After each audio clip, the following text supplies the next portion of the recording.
한 2년 전에 여기 와서 우리 탈북민 교회 그리고 다음 세대에 대한 그런 발표를 했던 것 같습니다.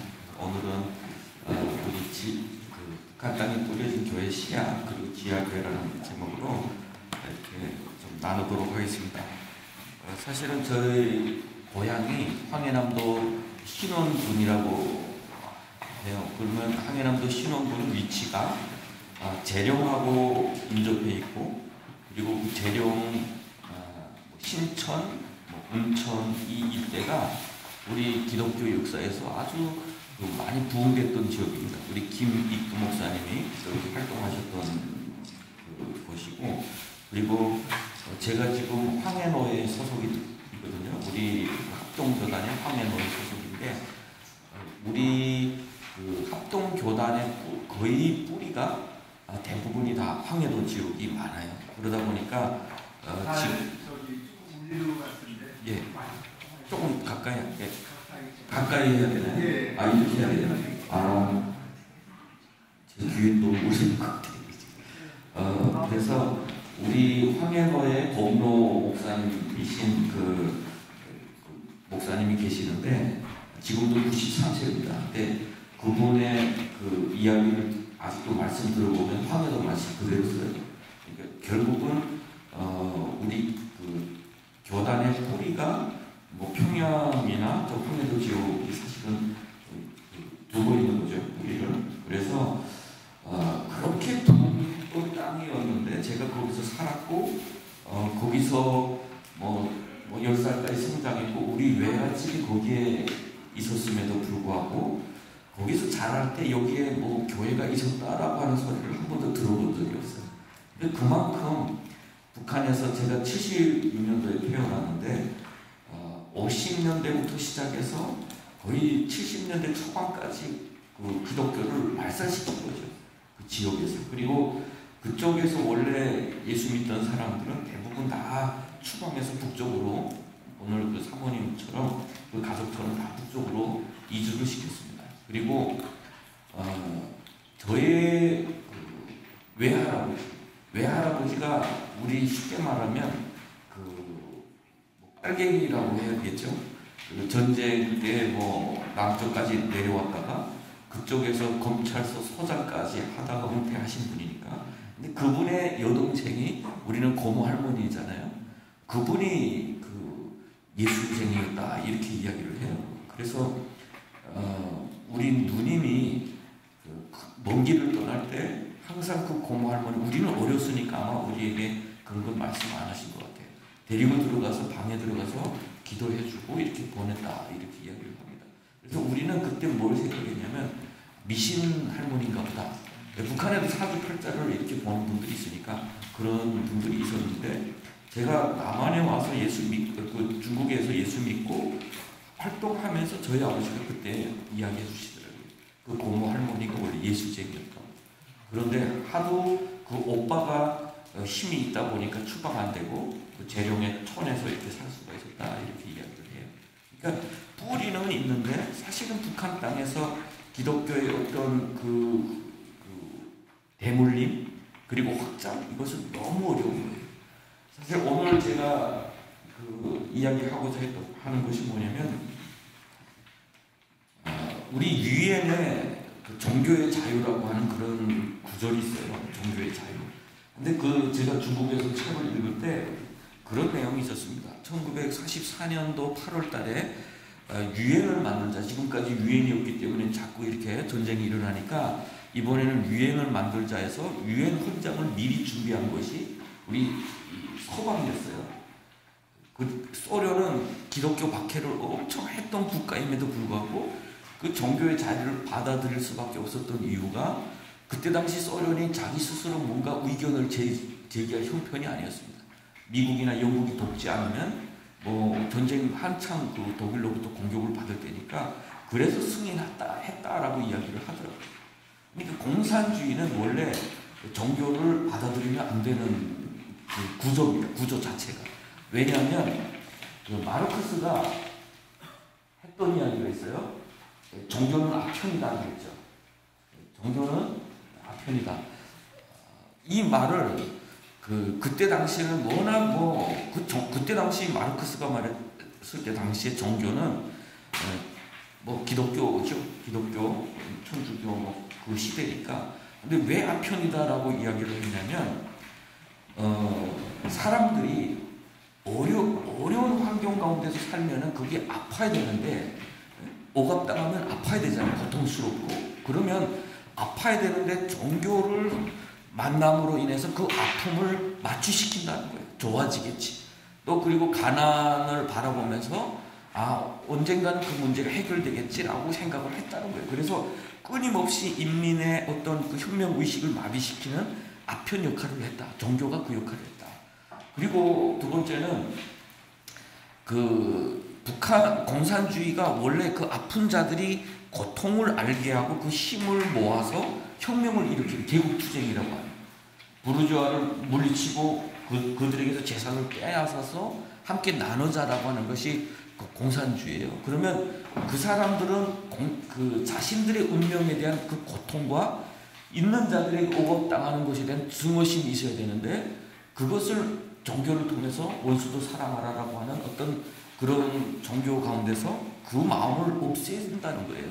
혁명의식을 마비시키는 아편이다. 정신적 아편이다. 늘 그렇게 가르쳤어요. 그러다 보니까 기독교는 시작부터 종교와 같이 갈 수가 없습니다.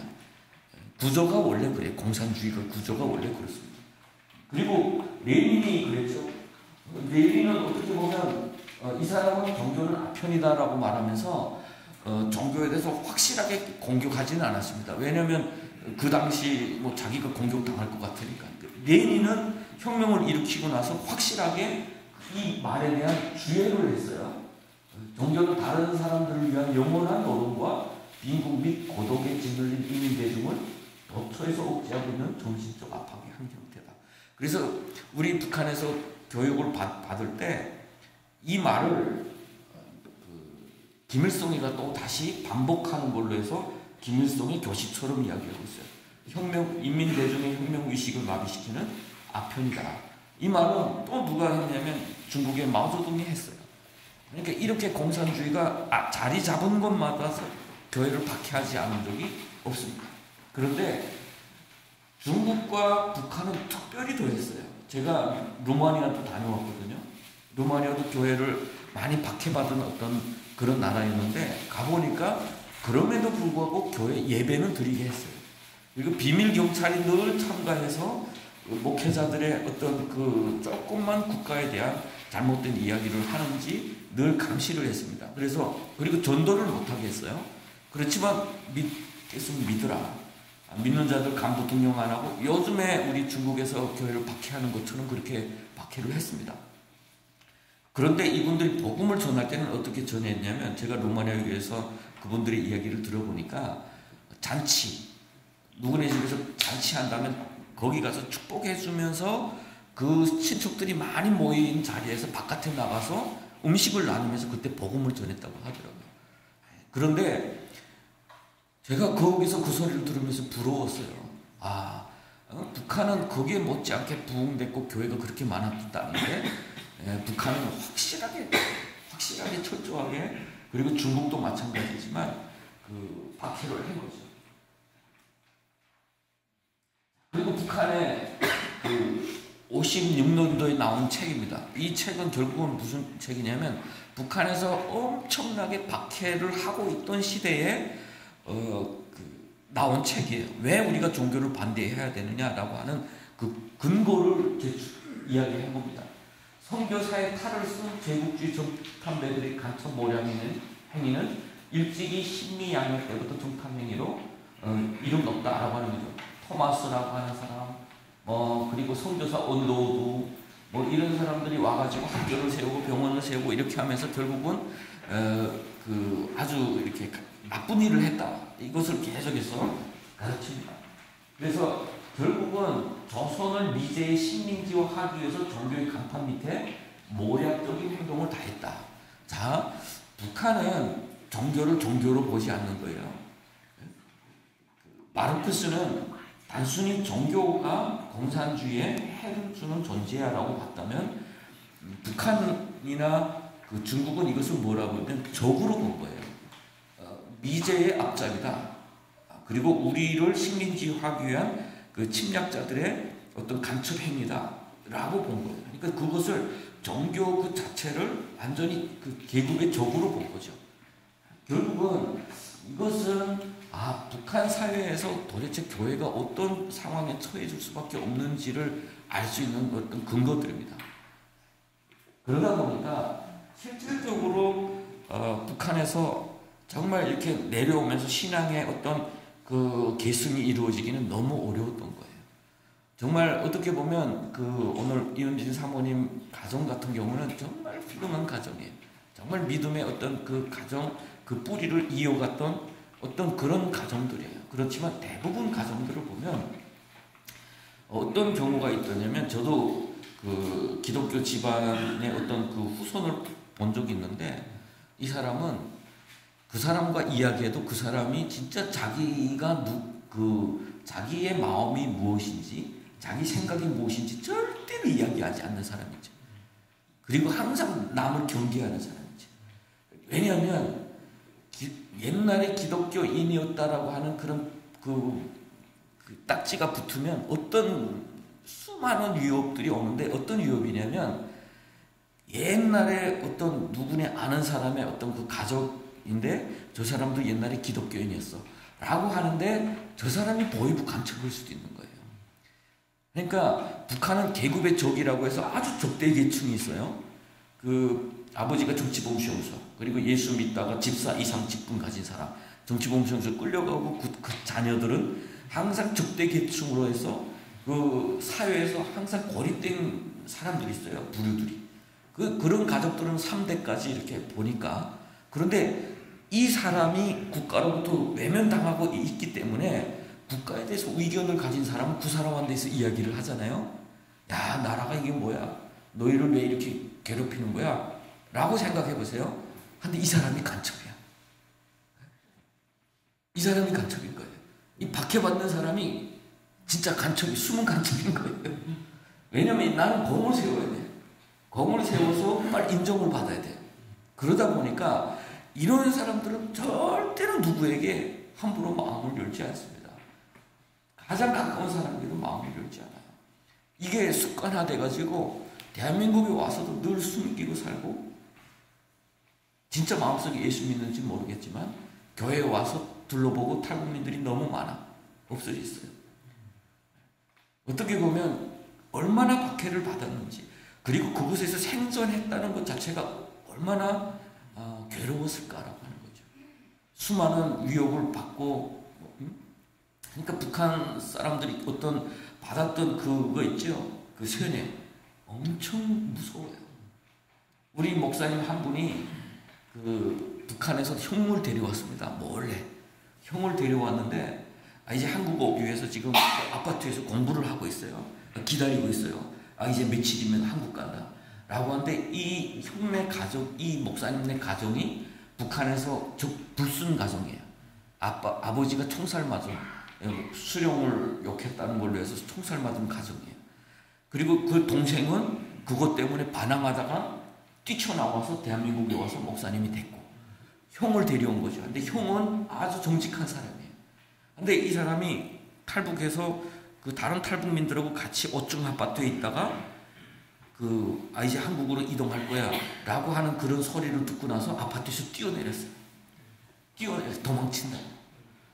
도망쳐서 다리가 부러져서 그 병원에 막 실려가서 이제는 북송돼야 되는데 우리 대한민국에 온 목사님이 그때 당시 탈북민이 그리 많지 않을 때니까 정말 그 국정원 그분 찾아가가지고 좀 우리 형 살려주십시오. 너무 이렇게 애타게 하니까 국정원은 중국의 어떤 그 라인이 있어요. 다 자기네끼리 가장 긴급하게 있을 때 서로 소통하는 그런 그 사람한테 찾아가 보라 해서 갔는데 그 사람이 나서준 거예요. 이 사람 한국으로 이렇게 보내야 되겠다 하라고 하는데 이 사람이 계속해서 자기는 북한에 가겠다는 형이 다리 불러줘가지고 동생이 남한에서 오라고 하는데도 지금 형이 자꾸 지금 안 가겠다고 하는 거예요. 그래서 중국 측에서 연락이 왔어요. 그럼 동생 오라. 형의 의함을 직접 들어보라. 해서 직접 갔는데 안 가겠다고. 왔는데도. 그래서 뭐라고 계속 욕했대요. 입 다물라고. 그리고 대한민국에 데려온 거예요. 왜 그랬냐 물어봤더니 이 형의 말이 보이브 쇼인 줄 알았다. 이게 다 보이브 쇼. 자기를 지금 보이브에서 시험하는 줄 알았다. 한국 가자라고 하면서 이리 데려와서 지금 테스트하는 과정인 줄 알았다. 그 정도로 억압된 사람들의 어떤 그 눌림 그리고 그 고통은 이루 말할 수가 없어요. 요즘에도 우리 탈북민들이 북한의 가족들에게 돈을 보내주는데 돈을 보내주려고 이제 연락처를 가지고 만나면 쫓겨나는 경우가 다반사예요. 보이브에서 보내주라고.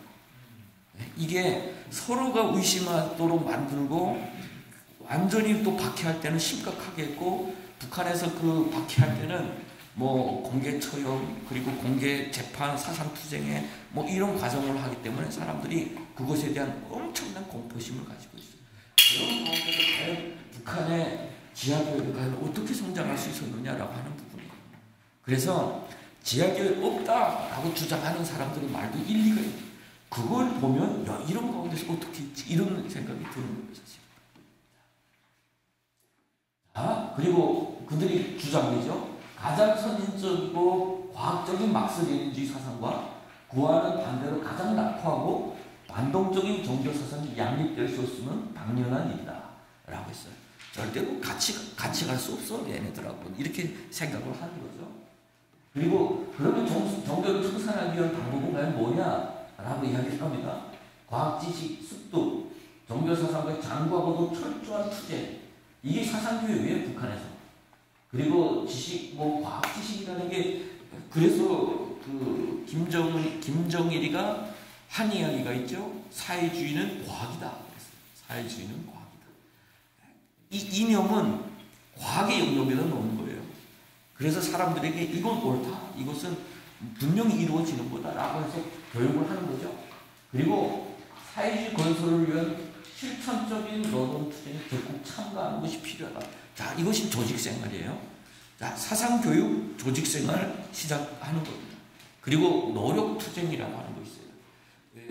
사람은 바쁘면, 우리 대한민국이 요새 교회가 이렇게 많이 어려웠습니다. 어려운데 그 이유 중에 하나가 사람들이 너무 바빠서 그래요. 정신없이 사니까. 북한도 그걸 아는 거예요. 사람들을 바쁘게 해야 된다. 달달 볶는 거예요. 조직생활.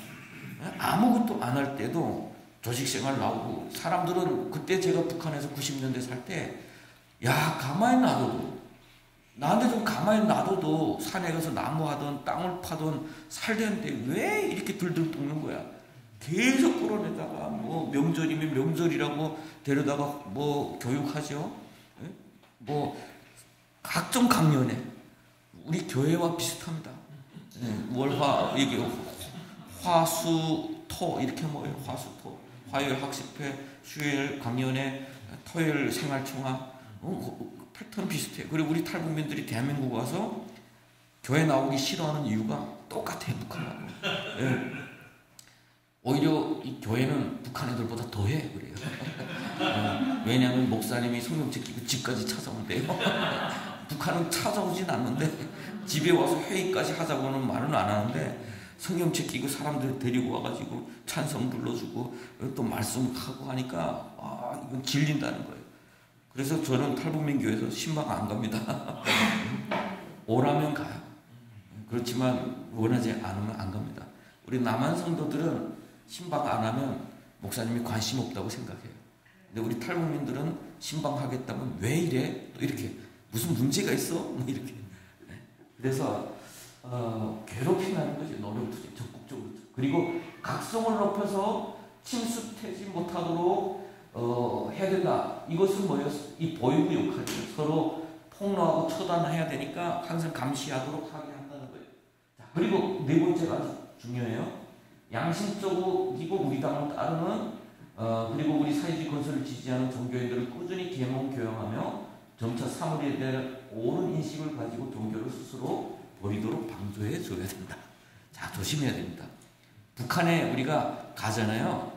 평양에 가고 뭐 가잖아요. 우리 선교사님들 많이 나가는데 북한의 관점에서는 야, 이 사람들 너무 고맙다 생각하는 게 아니라 아, 우리 사회주의 건설을 지지하는 사람들이구나 이렇게 생각하고 얘네들을 훗날에 점점 바꿔야 되겠다. 얘네들은 북한 나름대로의 어떤 사명감 가지고 있어요. 이 종교에 빠진 이 사람들을 데려다가 양심적인 사람들 우리가 좀 바꿔줘야 되겠다 이렇게 생각하는 거예요. 바뀐 사람이 있어요. 실제적으로 예, 있어요. 뭐 이런 말 해도 되는지 모르지만 이번에 그 뭐 전 대통령 부인한테 가방 몰래 갖다 준 목사님 있죠? 최 목사. 이분이 북한에 갔다 와서 그런 이야기를 했어요. 북한에 지하교회 없다. 북한에 종교의 자유가 있다. 그런데 무슨 지하교회가 있느냐. 그리고 탈북자들은 다 거짓말쟁이다. 라고 이야기를 하면서 그 사람의 그 페이스북 댓글에는 뭐라고 썼냐면 페이스북에 자기 소개하는 글에 주체의 우물에서 자주의 이슬이 아니면 마시지 않으리라. 이거 무슨 소린지 아세요? 주체의 우물에서 자주의 이슬이 아니면 마시지 않으리라. 북한에 동화돼 버렸어요. 이 사람 완전히. 자, 여기 된 거예요. 이렇게. 그분이 대한민국에서 하는 짓은 좋은 일일 수가 없어요. 솔직히. 저는 이념을 떠나서 저는 뭐 보수도 문제 있고 진보도 문제 있다고 보는데 이념을 떠나서 예수 믿는 사람이 가장 기본적인 것조차 버리고 와서 대한민국에 와서 그렇게 무책임한 말을 하고 다닌 사람이 과연 가장 정말 선한 양심을 가진 신앙인인가라고 하는 것 자체가 좀 의문스럽습니다. 사실 대한민국에 그런 분들이 꽤 있어요. 그래서 저는 북한이 바라보는 어떤 그런 교회가 바로 이랬다라고 하는 거죠. 그러다 보니까 얼마나 고난이 많았을까, 얼마나 많은 순교자들이 피가 흘렀을까라고 하는 것을 우리는 알 수가 있습니다. 그 수십만 명의 남아있던 기독교인들, 오늘날 우리 대한민국에 오셔서 교회 세우신 분들의 어떤 그분들의 고백을 들어보면 가족들 다 한두 명씩 남겨져 있었잖아요. 난 교회 지키겠다 하고 남고, 어느 날 제가 해방촌에 해방교회라고 있어서 거기 제가 말씀 전하러 갔는데 거기에 남전도에 그 헌신 예배했어요. 남전도의 성원들이 다 북한 말씀, 다 북한에서 내려오신 분들이에요. 신우주 막 이런 데서 내려오신 분들이에요. 그런데 한 분이 살짝 그 치매가 오셨어요. 근데 그분이 자꾸 그러는 거예요. 목사님을 까꾸로 우물에다 막 까꾸로 쳐박아였는데 이놈들이 훗날에 알간? 뭐 이렇게. 그러니까 그만해 왜 자꾸 그래? 그러니까 계속 그만. 그러니까 이분의 그 치매 가운데는 그때 그 장면이 그대로 남아있은 거예요. 목사님을 까꾸로 우물에다 쳐입고 죽였는데 이놈들이 알간? 계속 반복. 그 정도로 북한은 처참한 고통을 받았어요. 실질적으로 제가 북한 내부를 알 수가 없으니까, 그러면 중국은 거의 비슷한 시점에서 교회를 같이 박해했어요. 중국도. 그래서 중국의 크리스천들은 과연 어떻게 박해받았냐라고 생각해 보니까 모두 다 감옥에였는데 저쪽 북쪽 추운 시베리아 가까운 그쪽에 감옥에 보냈는데 모두가 다 20년, 22년씩 형을 살았어요. 그러다가 78년도 그때 미국과 관계가 좋아지려니까 종교 박해가 없어야 돼요. 그러니까 그분들을 다 석방해줬어요. 그나마 20몇 년 만에 석방돼서 나온 분들의 고백을 들어보니까 그들이 얼마나 많은 박해를 받았는지를 알게 됐던 거예요. 우리는 한 번도 그들을 석방해주는 소식을 듣지 못했습니다. 결국은 모두가 다 정치범수용소나 그런 감옥에 끌려가서 죽임을 당했다라고 하는 소리죠. 결국은 북한은 아주 처참한 고통을 받으며 수많은 사람들이 피 흘린 어떤 그런 땅이에요. 그러다 보니까 90년대 말부터 시작해서 신앙의 전수가 거의 이루어지기는 어려웠다. 정말 극소수의 어떤 그 가정 외에는 신앙의 전수는 정말 어려웠다. 저희 같은 경우도 그렇잖아요. 저희가 한 집안에 정말 그 신실하게 그분만큼은, 저희 고모 할머니만큼은 정말 좋으신 분이었어요. 정말 그 어떻게 보면 좀 어려운데 고모 할머니니까. 그럼에도 불구하고 항상 우리가 볼 때는 너무 편한 할머니였어요. 정말 사람 좋은. 그런데 우리가 어릴 때 항상 우리 누나만 데리고 가서 뭐 따로 골방에 들어갔다가 나오고 훗날에는 거기 뭐 기도해줬다라고 하는데 그 정도로 정말 자녀들에게조차 가족들에게조차 복음을 전하기가 어려운 그런 환경이었던 거예요.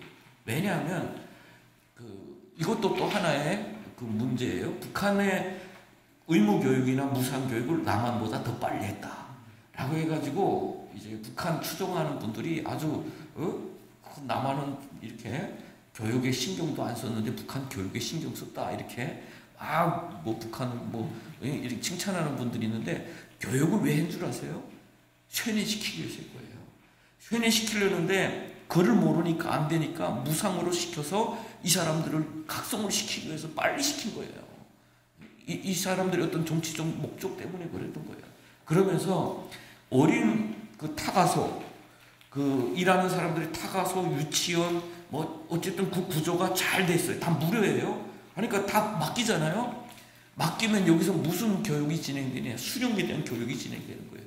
그러면 저도 그걸 경험했는데 집에 들어왔을 때 우리 부모님들을 내가 교육받은 그 관점에서 부모님들을 보게 돼 있어요. 부모님들을 감시하게 돼 있다니까요. 제가 북한에서 선물을 줍니다. 4.15, 2월 16일 사탕 과자를 막 주는데 평소에 못 먹다가 그날 주니까 얼마나 좋습니까? 그런데 딱 이야기를 해요. 딱 생일날 아침에 장군님 앞에 꼭 인사하고 먹어라. 선생님이 그렇게 가르치는 거예요. 우리 장군님께서 너희들한테 배려해 줄 거야. 근데 가지고 왔는데 우리 아버지가 먼저 그 자리에서 뜯어 드시는 거야. 아버지도 사탕 과자가 먹고 싶으셨으니까. 그러니까 제 속에 아버지가 불순부자처럼 보이는 거예요.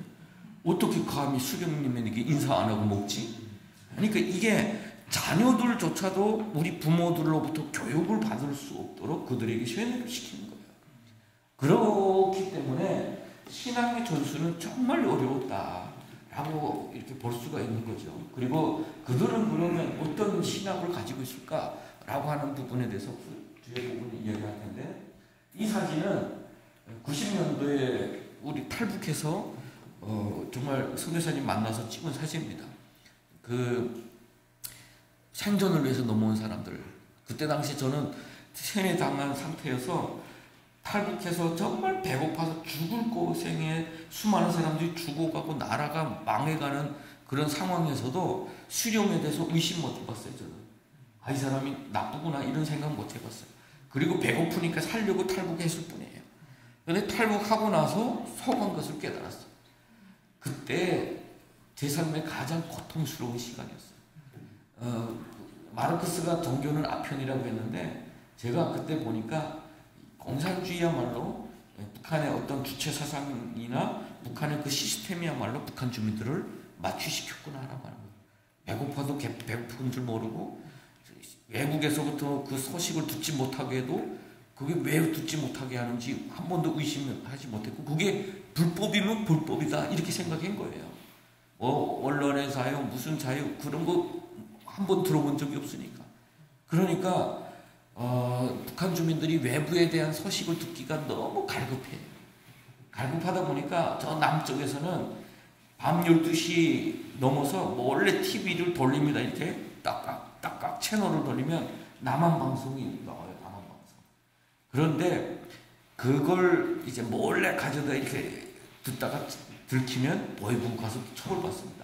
그래서 집집마다 다니면서 이거 돌리지 못하게 이렇게 테이프를 딱 해서 도장을 딱 찍어놨어요. 이 고정시켜놔 채널을. 그러니까 산골에서 있는 사람들은 그걸 돌려놓지 않으니까 산골 사람들이 계속 돌려봤어.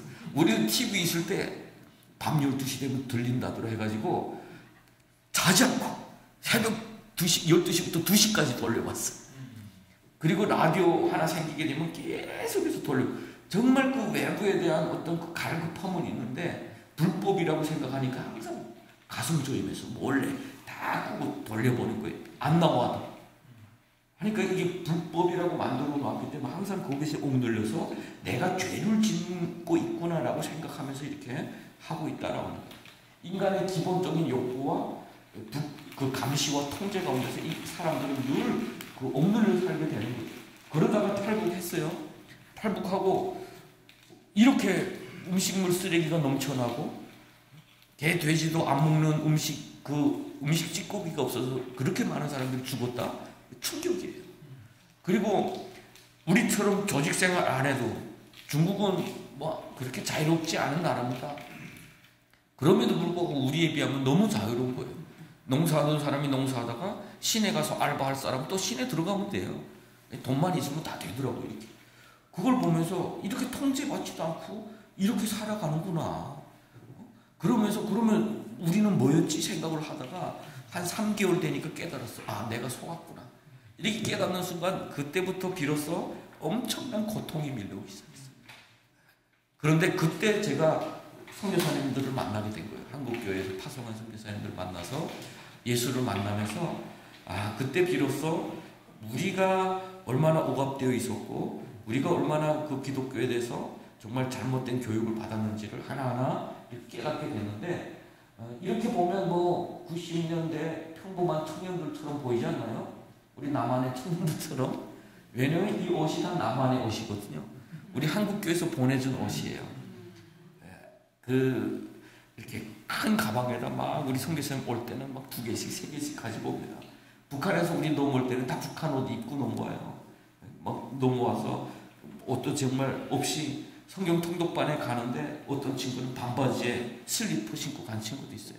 아무것도 가진 것 없이 막 떠돌다가 그래 거기 가면 입혀주고 막 이렇게 해서 변하게 되는데 변화되는 것은 단순히 이들의 겉모습만이 아니었어요. 우리 마음속에 아 진짜 주님을 사랑할 때 얼마나 큰 자유를 누리는지를 그때 깨닫게 되는 거예요.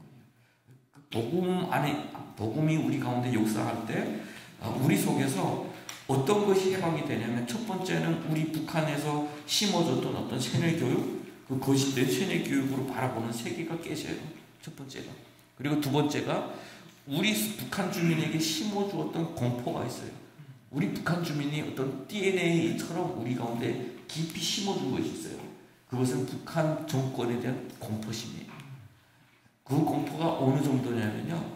우리 북한 주민들이 대한민국에 오다가 체포되고 강제 북송되고 이러면 그 사람들이 항상 나는 강제 북송되면 무조건 죽는다라는 공포 속에 있어요.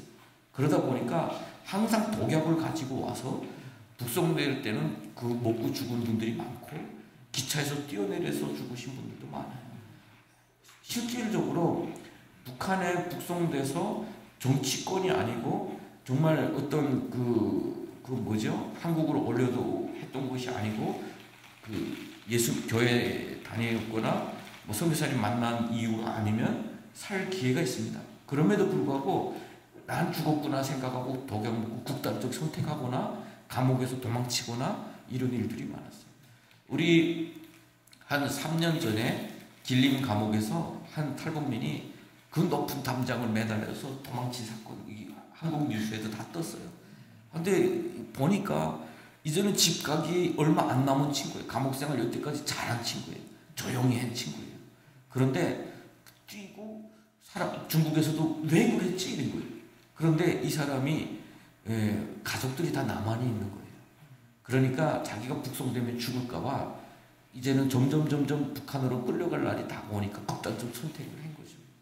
근데 참 중국 사람들도 너무해요. 사실 이 사람을 잡아서 저는 그 중국에서 저도 감옥생활 10년 했습니다. 10년을 했는데 감옥에 있는 동안 우리 탈북민들이 도망치는 사건들이 있었는데 중국 사람들이 도망치는 사건하고 달라요. 중국 사람들이 도망칠 때는 이번에 잡히면 죽는다 생각하고 도망치자마자 그 택시를 빼앗고 택시기사 죽이고 살인을 몇 번 저지르면서 뛰어요. 살려고.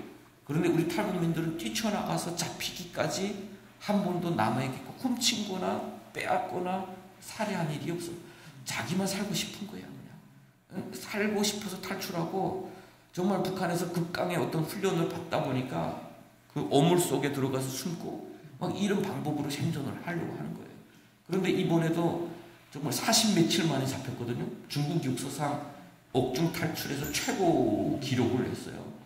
살 다 빠지고 정말 시골집에 들어가서 쌀을 조금씩 훔쳐 먹었는데 음식을 그 시골 사람이 보니까 음식이 좀 줄어드니까 신고를 한 거예요. 그래서 그 빈 집에서 잡았는데 그 감옥에 있을 때보다 완전히 뼈밖에 안 남았어요. 근데 참 이 사람들이 나쁜 게 그냥 잡으면 되잖아요. 빈 집에 들어가서 자꾸 들어가서 총을 쐈어요. 다리에다가 총을 쏴서 끌고 나왔어요. 그런지도 않아도 되는 건데 끌고 나와서 얼마 전에 이야기를 들어보니까 감옥에 보내서 괴롭히다가 죽였대요. 죽었다는 거예요, 사람이. 참 인권에 대해서 공산주의자들은 어떤 무신론적 어떤 관점이기 때문에 진화론을 보이기 때문에 인간은 그냥 일종의 진화의 어떤 우연의 존재이기 때문에 그렇게 죽이는 것에 그렇게 두려워하지도 않는다는 거죠. 그런데 우리가 예수 믿고 나서 마음속에 진짜 하나님께서 우리에게 주셨던 인간의 그것이 형상이 뭔가, 하나님의 형상이 뭔가라는 것을 깨닫게 되고 진짜 해방을 경험하게 됐어요. 그때부터 우리의 고백이 뭐가 되냐면 죽어도 좋습니다라는 그런 고백이 되는 거예요. 우리가 북한에서 만약 우리가 굶주리지 않았다면 거기서 살았더라도 우리는 노예로 살았을 텐데 차라리 배고파서 와서 예수를 믿었으니까 얼마나 행복하냐라는 그런 고백을 하면서 죽어도 좋습니다 라고 고백하면서 순교자적 어떤 신앙이 싹트기 시작했던 거예요. 순교자의 어떤 신앙은 박해 가운데서 나오는 거죠, 사실은. 그래서 2001년도에 우리는 중국 수찬성에까지 가 있었어요. 수찬성 청두라는 데. 그런데 그때 제가 그런 생각이 들었습니다. 정말 49년도는 그 49년도부터 99년도 50년이잖아요. 공산당 그 중국 국경일이. 그러니까 그 99년도에 엄청난 중국의 집집마다 다니면서 그 범죄와의 전쟁을 했어요. 중국에서. 그러니까 집집마다 다니면서 외부 인원에 대한 신분조사를 하다 보니까 우리 탈북민들도 많이 체포됐고 그러니까 항상 우리가 두려움 가운데서 성경을 읽어야 됐어요. 통독을 하면서 언제 북송될지 언제 체포될지 그러다가 1월 1일 맞으면서 제 마음 가운데 그런 마음을 줬어요. 이제부터 0으로 시작하는 해인데 2000년 0으로 시작하는데 우리 인생이 다 산들 100년까지도 못 사는 인생인데 우리 하나님께서 우리에게 그 시간을 초월하는 생명을 주신 것이 얼마나 감사하냐라는 그런 고백을 하면서 우리 북한으로 해서 순교합시다 이런 고백을 같이 함께 나눴던 한 해 첫 1월 1일 설교를 했는데 그때부터 시작해서 정말 많은 친구들이 강제로 북송되기가 시작했던 거죠. 이분은 우리와 함께 제일 처음에 그 성경 통독한 일기였어요. 26살이었고 북한에서 정말 고통 그 폐결핵이 걸려서 정말 북한에서 치유할 수도 없고 군대에서 감정제대라고 그래요. 아픈 사람 제대시키는 거. 6년 감옥 군 생활하고 이렇게 나와서 치료받기 위해서 중국에 왔다가 선교사님 만나서 산속에 들어가서 기도원에서 치료를 받은 거예요. 기도받고 약을 가져다 먹고 한국 그 선교사님들이 와서 기도해주고 그러면서 이 사람이 인격적으로 죽음의 겁에서 자기를 살려주신 분이 우리 하나님이신 것을 확실히 이렇게 믿다 보니까 이분은 제가 볼 때 정말 대단한 저는 제 스스로도 하나님이 저 사람을 어떻게 쓰실까 이렇게 기대했던 사람이었어요. 정말 주님밖에 모르는 그런 사람이었어요.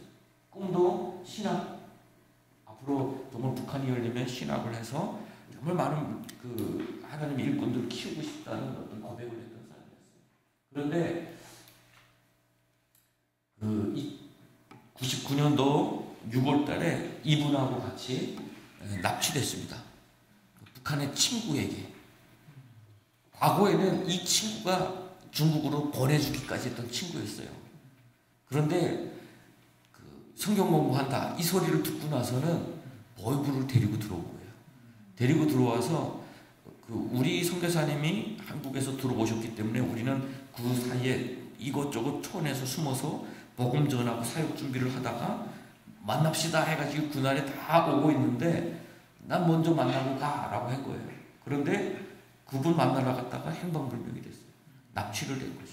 납치돼서 결국 북한에 성안이 됐고 결국 그곳에서 순교를 당했습니다. 이분하고 같이 이렇게 순교를 당했습니다. 이분도 그때 당시 28살밖에 안 됐습니다. 이분도 그 부룡이라고 하는 북한의 흥정북도 부룡 사람인데 결국은 정말 복음이 이렇게 사람을 바꾸는구나라고 하는 어떤 그것을 우리 청년들을 통해서 정말 많이 느꼈어요. 하나님이 이렇게 사람들을 바꾸시는구나. 왜냐하면 북한은 어떻게 보면 살벌한 사회예요. 정권 앞에서는 입도 다물지 못하고 입도 열지 못해요. 정권을 향해서 한 번도 불평할 수가 없어요. 그런데 서로를 향해서는 아주 살벌합니다. 때리고 빼앗고 강도질, 도적질 정말 많아요. 북한 사회에. 북한 군인들이 아주 도적들이에요. 다. 그 청년들 데려가 제대로 먹이지를 않으니까 그 배고프니까 나와가지고 주민들이 집 털고 그게 자랑처럼 또 여겨져요.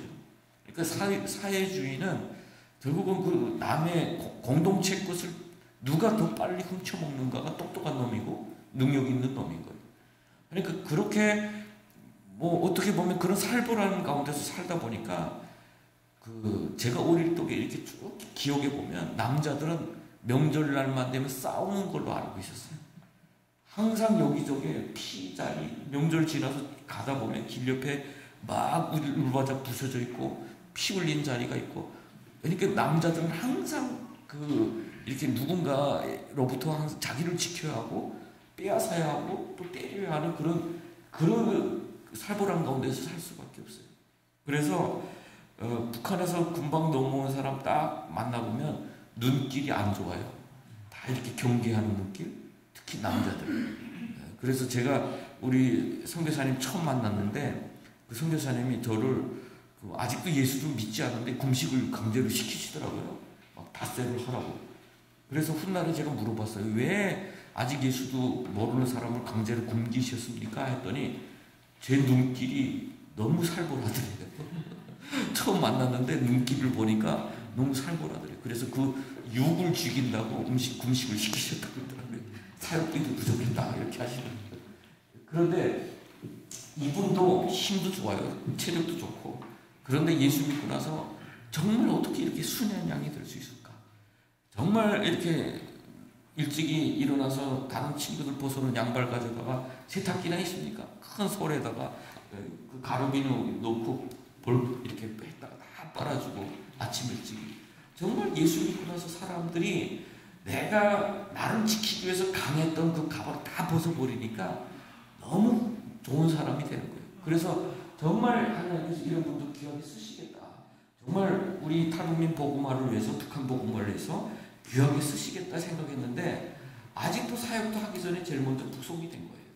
그래서 처음에는 하나님 왜 이 사람들을 두시면 더 많은 일을 하실 텐데 왜 이렇게 빨리 북송시키십니까? 라는 질문을 했던 적이 있어요. 근데 훗날에 그 답을 하나님께서 알려주셨는데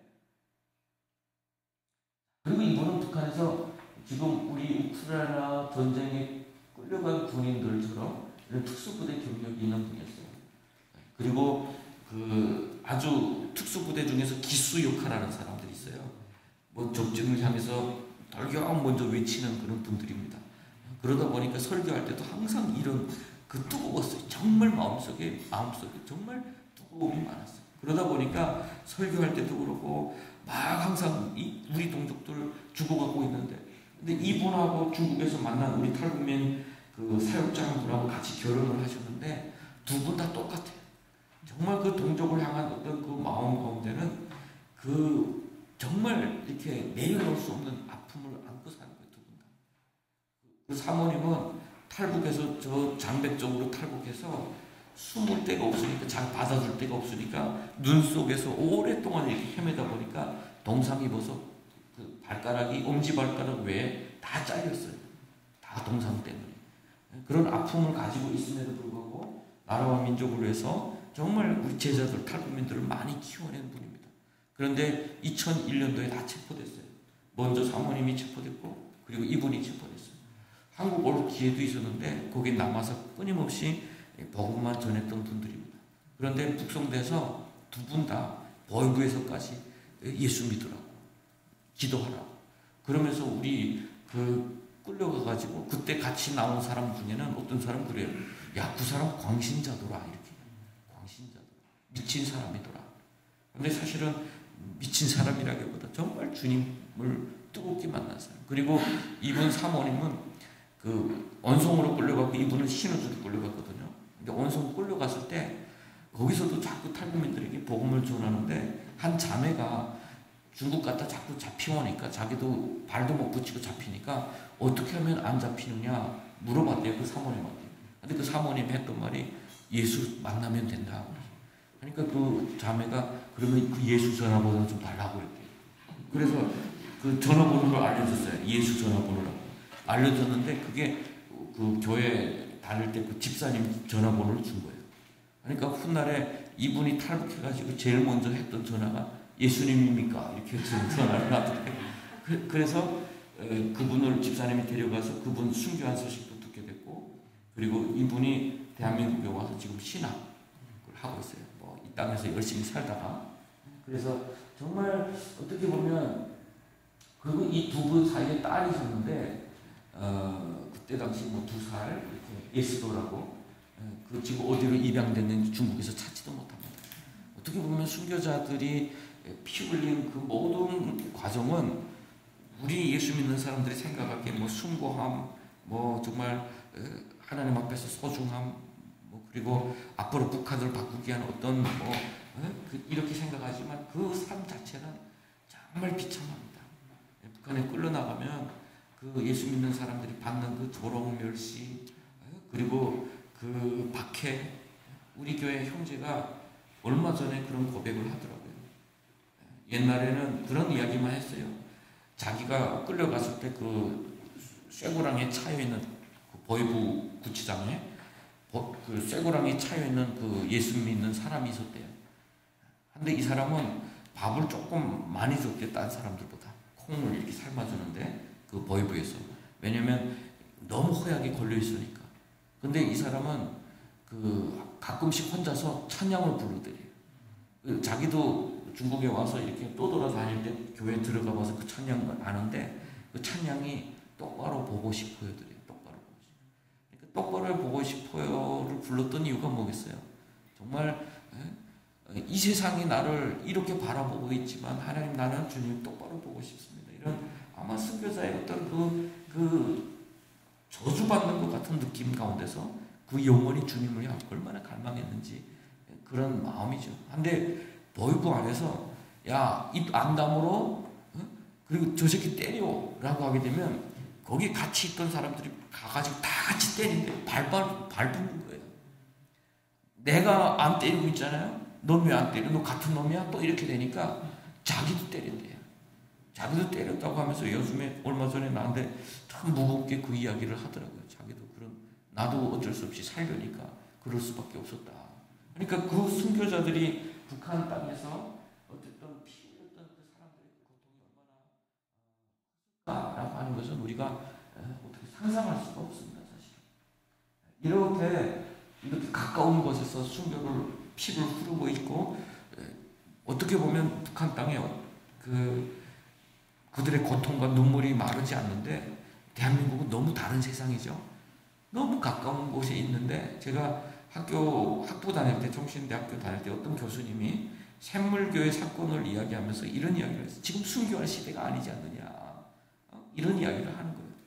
그때 마음에 얼마나 그 무거운지 몰랐어요. 순교의 시대가 따로 있었냐는 거예요. 저 북한은 정말 성경책 조금 감춘 것 때문에도 순교를 당하고 있는데, 이 시대는 그 시대가 아니라고 이야기를 한다면 과연 우리 남한교회가 북한 교회를 품을 수 있는 건가라고 하는 거예요. 너무 안락함에 빠져있고 너무 스스로의 어떤 그 화려함 가운데 우리의 신앙이 너무 아름다운 건 아닌가요? 저 순교자들처럼 뭐 비참하게 짓밟히고 박해당하고 그것에 비하면 너무 다른 거 아닌가라고 하는 거예요. 그리고 그건 저들의 이야기고 우리의 이야기다라고 한다면 우리는 종교가 달라야 돼요. 같이 예수님이라고 말할 수가 없어요. 사실은. 그러면 이분은 참 어떻게 보면 순교할 때 나이가 39이에요. 제가 지금 저는 그때 당시에 나이가 26이었습니다. 25. 그러니까 이분들이 꽤 나이 많은 줄 알았어요. 근데 제가 지금 49이 되다 보니까 이분 참 젊어서 순교 당하셨구나 이렇게 생각해요. 근데 이분이 그 자녀들이 있었어요. 정말 고종한테 정말 정직하게 산 사람이에요.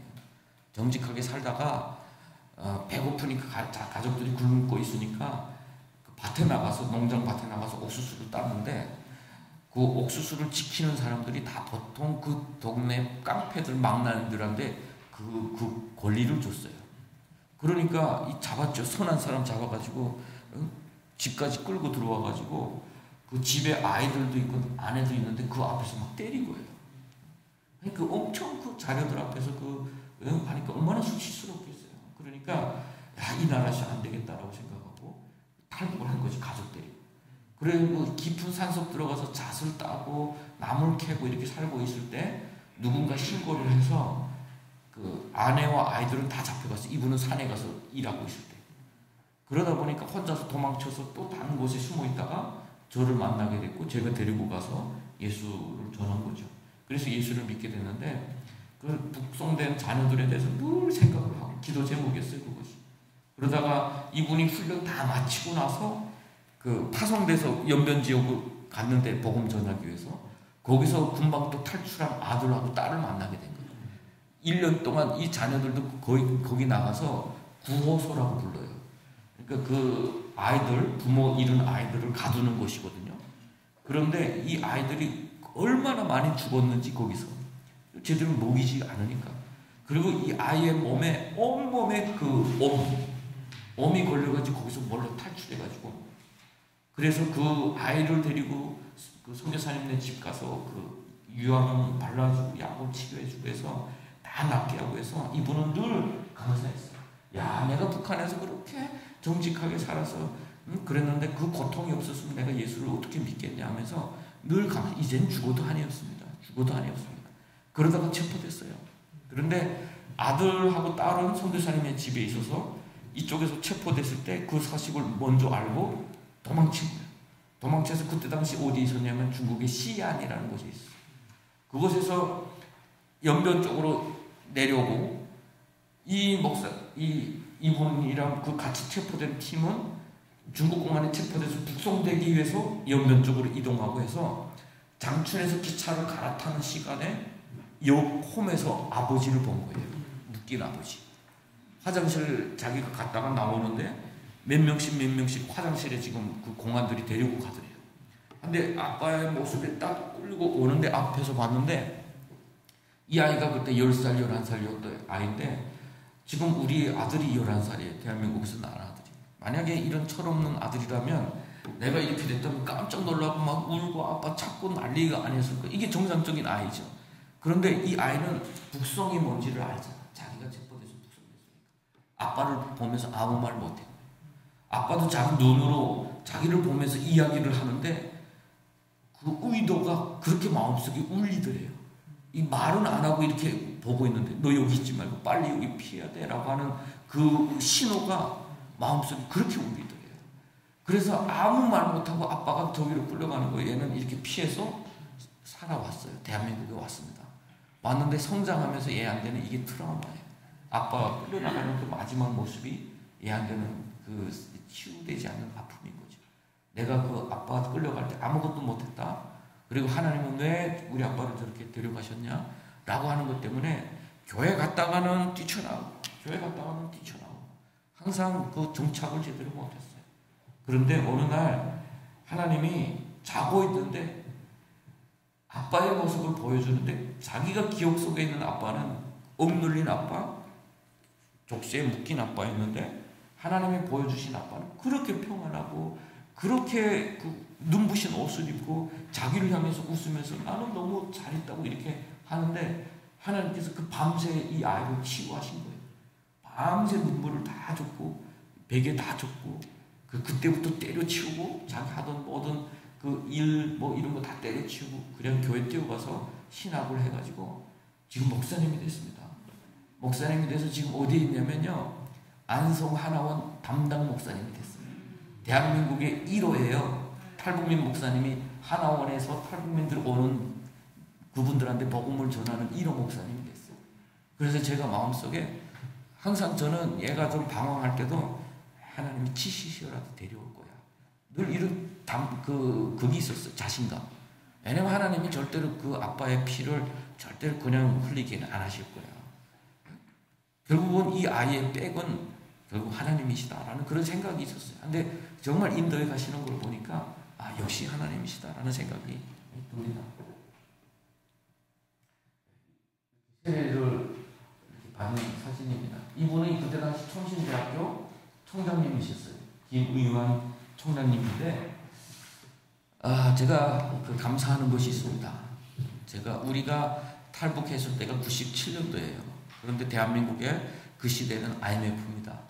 정말 어려워서 나라가 휘청거리고 그래서 국민들은 굶을 빼서 나라를 살리겠다고 예약 없으니까 다 팔 때 한국교회는 헌금해서 헌금을 지금처럼 온라인으로 막 이렇게 보내고 안 할 때예요. 헌금 오면 선교사님한테 그 헌금으로 그 동족들한테 가라고 보냈는데 그 돈을 가지고 그 은행 창구에 가가지고 달러를 바꿔주세요 하게 되면 그때 은행장이 따로 데리고 갔대요. 달러 바꿔주는 사람. 따로 데리고 들어가서 달러를 바꿔주는데 그 달러를 가지고 인천공항에 딱 왔는데 항상 나라가 지금 위태롭다고 지금 IMF라고 계속 이렇게 뉴스 나오니까 선교사님 마음에 양심의 가책을 느끼고 하나님 나라는 망한다는데 왜 나는 달러를 가지고 저 탈북자들한테 가야 되겠습니까? 라고 질문하는데 하나님께서 그 답을 주시더래요. 가라 그래야 이 나라가 산다라는 마음을 주시더래요. 너희들이 너무 잘 살려고 하기 때문에 위기가 왔고 이제는 나누려고 해라. 그러면 이 나라가 산다라는 그런 마음을 주시더래요. 그래서 그걸 가지고 와서 우리한테 그 이야기 할 때 우리 마음이 그때 녹아내렸어요.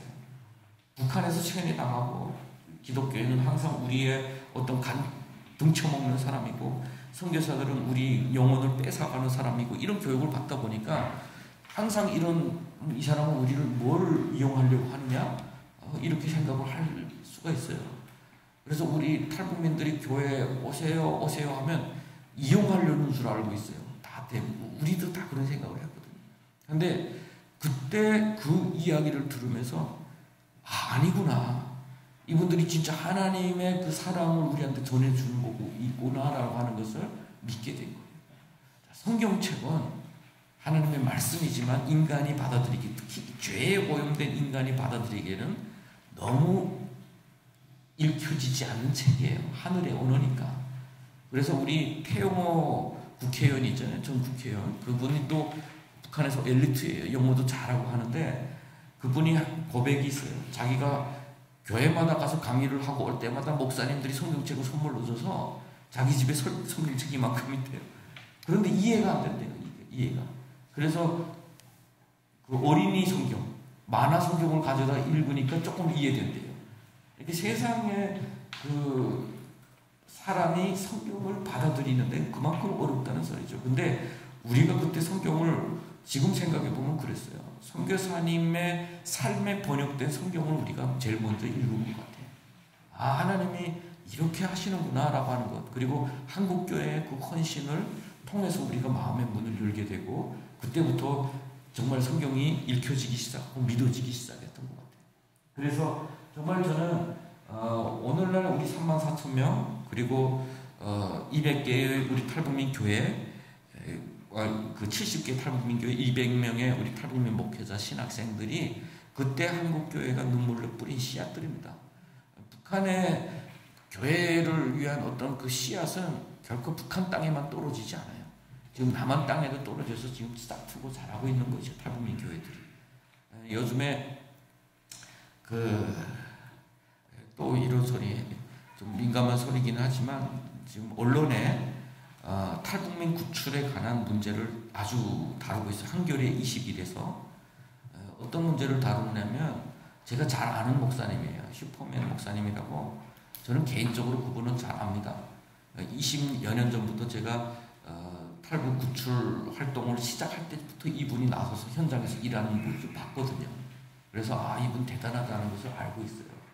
그런데 이분하고 브로커 관계가 좀 이렇게 틀어졌어요. 이분이 일 잘하는 사람들이 조금 인간관계 잘 못하잖아요. 그러니까 이 브로커가 한겨레에다 신고를 했고 이 사람이 그걸 가져다가 탈북 구출의 어떤 비리라는 문제로 해서 쫙 다루고 있어요. 요 며칠 전부터 계속 나오고 있습니다. 아마 TV도 나올 거예요. 아마도 지금 캄보디아 사건 시즌2로 아마 탈북자 사건으로 다룰 가능성들이 있어요. 언론에서. 그래서 저는 제일 걱정하는 것이 뭐냐면 그 사람들이 과연 북한 탈북민들이 굶어 죽을 때는 언론에 한번 냈던가? 그분들이 정말 탈북민 구출, 그리고 지금 솔직히 그래요. 저 심정은 그래요. 지금 중국에 남아있는 탈북민들 있죠. 수만 명의 탈북민들이 어떻게 생존했냐면 그 사람들이 정의로운 사람들의 손을 통해서 지금까지 목숨을 유지한 게 아니라 브로커들, 악한 자들의 손에 의해서 팔려가다 보니까 그나마 살아있는 사람들이에요. 남자들은 그렇게 없어서 살지 못했고 여성들은 팔려가서, 우리 교회는 지적장애에게 팔려가서 엄마가 돈 있으니까 씨를 남기겠다고. 중국 사람들은 그 씨에 대한 그 후대에 대한 거의 집착이거든요. 한국 사람들의 노후는 은행 잔고라면 중국 사람들의 노후는 자녀예요. 그 문화 전통이 그래요. 그러다 보니까 이 지적장애에게 사서 애 놔주고 가. 그런데 첫 번째 딸 낳았어요. 하나 좀 더 놔줘. 두 번째는 또 딸이야. 그러니까 이젠 가도 된다 해서 그게 나왔어요. 근데 그 엄마는 와가지고 우울증이에요. 여기 와서 결혼해서 자녀 있지만 중국에 두고 온 아이들 때문에 그렇게 살아 있었어요. 그러면 악한 자들의 손을 빌어서라도 이 사람 생명 살리는 게 난 우선이라고 생각을 합니다. 정의로운 사람이 못하면 악한 자들이 하는 걸 막지 말아야죠. 대한민국이 이 정도까지 그 이념 전쟁에 어려운 사람들의 어떤 그 생명까지 가지고 가서 그렇게 해야 되나? 그런 생각이 좀 들어요.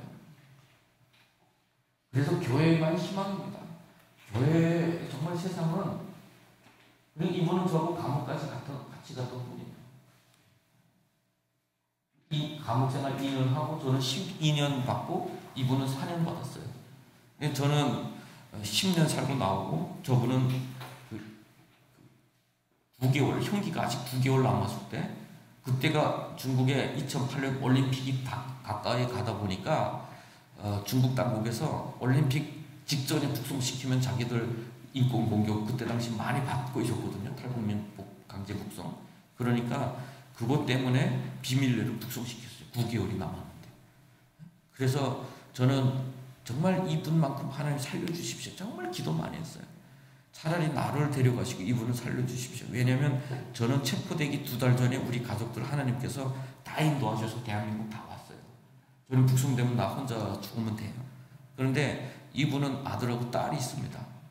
이분이 북송되면 북한에서 아들, 딸은 평생 비참한 적대 계급의 자녀로 살아야 되는 거예요. 그러니까 아빠로서 너무 마음이 힘드니까 자기가 북송되기 전에 독약 먹고 죽으면 좋을 것 같다고 저보고 독약을 좀 부탁했거든요. 근데 저는 그래서 하나님 신뢰합시다.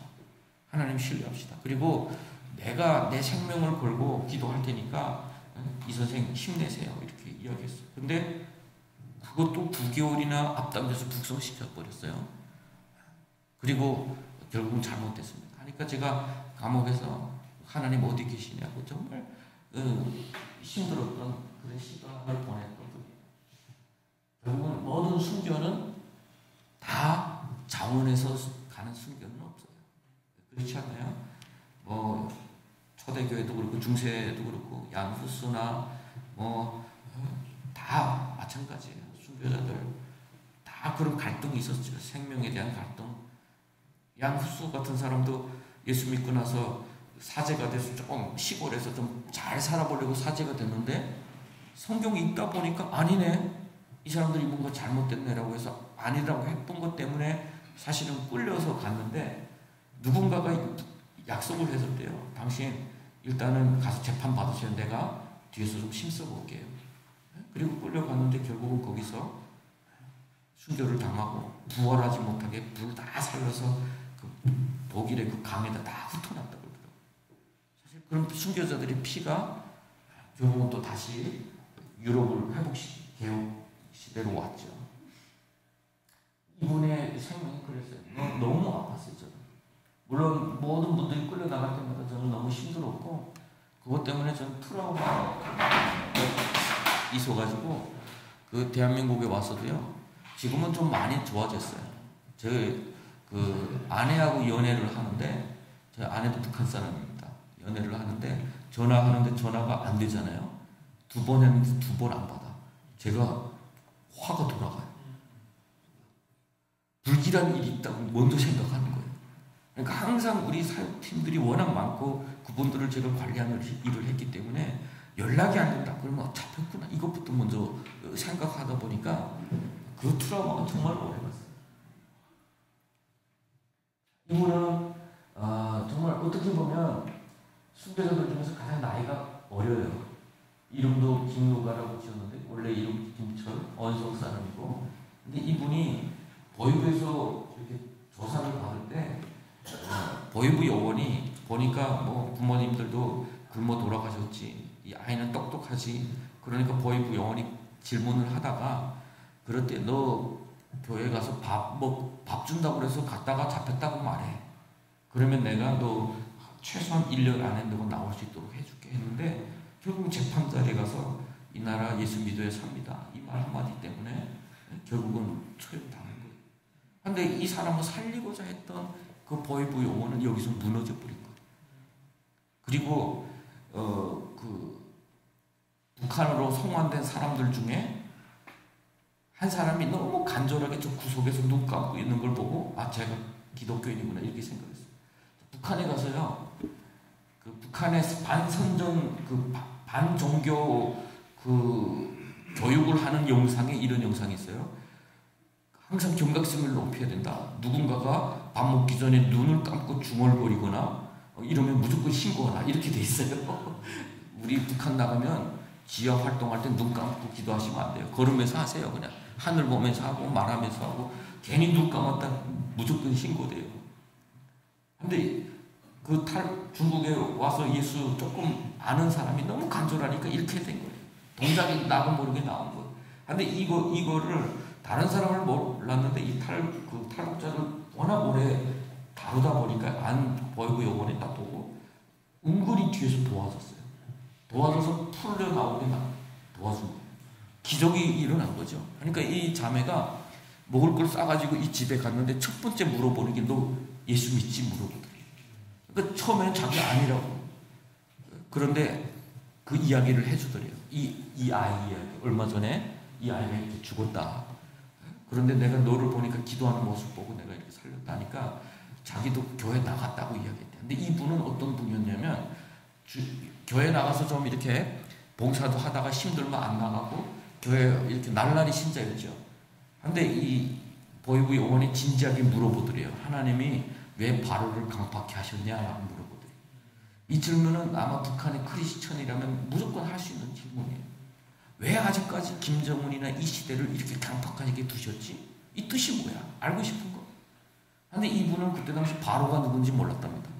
잘 모르겠다니까 좀 실망하더래요. 믿겠으면 바로 믿으라고. 진짜 예수 믿는 사람이라고 살려줬는데 이건 진짜 아닌 거예요. 그래서 이분이 도전받고 와가지고 지금 목사가 됐어요. 평택에서 지금 목회하고 있습니다. 그런데 그때 이야기를 하더래요. 그분이. 자기가 그 성경 가지고 그 구절들이 생각나면 이 아이한테 물어보고 이 아이가 성경 100번 했으니까 다 이야기를 해주고 그러니까 정말 그 도움을 많이 받은 거죠. 이 사람의 어떤 그 피를 뿌리는 것으로 자기 복음을 증거함으로 인해서 결국은 북한에 진짜 예수 믿는 것이 뭐고 살아계신 하나님이 어떤 분이신지를 생명으로 복음을 전한 사람들이죠. 순교라는 게 바로 그래요. 이분은 단간부까지 했던 사람인데 이제 시간이 좀 지났으니까 좀 빨리 갈게요. 이분이 단간부 했던 분이 이런 고백을 해요. 순교를 두려워하는 것이 아니라 오히려 기뻐합니다. 순교자의 피는 결코 헛된 것이 없기 때문에 감사를 부릅니다. 내 나의 옷이 부시지만 진리를 깨닫고 가르침을 받은 대로 가고자 합니다.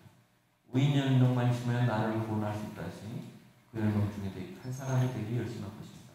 2000년 6월 10일, 2000년 7월에 집회했는데 아마 2000년 6월에 우리를 후원하고 옷 보내고 하는 그 교회에 쓴 편지예요.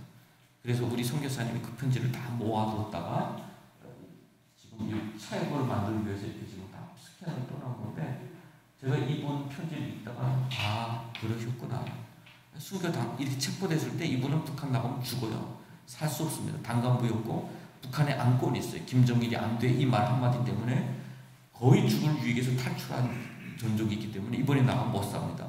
그러니까 체포되면 이분이 먼저 탈출해야 했어야 돼요. 근데 오히려 자기가 저쪽 높은 벽 쪽으로 도망칠 테니까 너희는 낮은 벽으로 도망쳐가지고 오히려 젊은 사람들 다 도망치게 하고 자기가 공면들 위라고 얻어맞는 동안에 다른 사람들 도망치게 했어요. 그래서 이분의 신앙 고백이 이런 고백이었기 때문에 그랬지 않았을까 생각합니다. 우리 탈북민들이 예수 믿고 나서 이런 고백을 생각하는 거예요. 헛되지 않다. 우리는 북한에서 너무 한 생명이 헛되게 죽는 거 너무 많이 봤어요. 공개 처형에서 죽어가는 사람 보면 우리 동네에서 돼지 잡는 모습과 별로 차이가 없는 거예요. 인간이 동물하고 별로 차이가 없었어요. 충격받았어요. 그래서 꽃제비 아이들 죽어가는 모습, 역에서 깔려 죽어가는 사람들 그걸 정말 많이 봤는데, 제가 그 중국에서 2008년도에 감옥에 계실 때입니다. 정말 많이 울은 날이 있는데 어느 날이었냐면 중국에 대지진이 일어났을 때예요. 쓰촨 대지진이라고 5월 달에 일어났는데 학교가 대낮에 무너지다 보니까 공부하던 아이들이 몽땅 깔려 죽은 거거든요. 그런데 그 전 세계 구조팀이 와서 구조를 하고 있는 게 실시간으로 다 영상 중계가 되는데, 한 번은 일본 구조팀이 그 폐허 속에서 생명의 흔적 찾아서 막 구출하고 있는데 마지막에 이렇게 담가에 모시고 올라올 때 보니까 돌아가신 거예요. 그러니까 거기다가 이렇게 천을 다 감싸고 그 주변에서 폐허에서 일하던 사람들이 그 시신이 지나갈 때 다 경례를 하고 있는데 얼마나 눈물이 나는지, 어떻게 죽어도 저렇게 존중받지? 차라리 북한 주민들이 전쟁으로 죽어도 차라리 더 낫겠다는 생각이 들고, 차라리 이 시대의 대지진은 아픔이지만 결국은 북한에 저렇게 죽어간 사람들이 비하면 너무 행복한 사람들입니다. 그런데 예수 믿고 나니까 이게 헛되지 않기 때문에 너무 감사한 거예요. 또 우리 개돼지처럼 이런 존재가 아니라 결국은 우리 하나님이 기억하시는 삶을 살았고 그런 죽음을 죽는다는 것에 감사하고 기뻐하는 거죠. 그리고 이렇게 살겠다는 그런 고백을 하셨어요. 이게 순교자입니다. 사실은 이분들도 다 하명하면 이분은 북한까지 나가서 2번 복음을 전하고 돌아오던 길에 체포돼서 북송되신 분이고 순교당하신 분이고, 그래서 저는 이 사진을 많이 써요. 우리 북한 사역하시는 분들이. 여기는 어둠, 여기는 빛. 근데 저는 다른 관점에서 봅니다. 우리가 여기만 집중하면 여기는 외로운 곳이에요. 동떨어진 곳이고 섬나라예요. 이어지지 않으면, 이 빛이 이어지지 않으면 이 빛은 의미가 없어요. 결국은 대한민국 위에서도 그런 거예요. 사실 빛은 등경 위에 두는 거죠. 말 아래 두는 것이 아니라고 그러죠. 우리가 여기만 머물러 있으면 안 된다는 거죠. 북한을 비춰줘야 되는 것이다.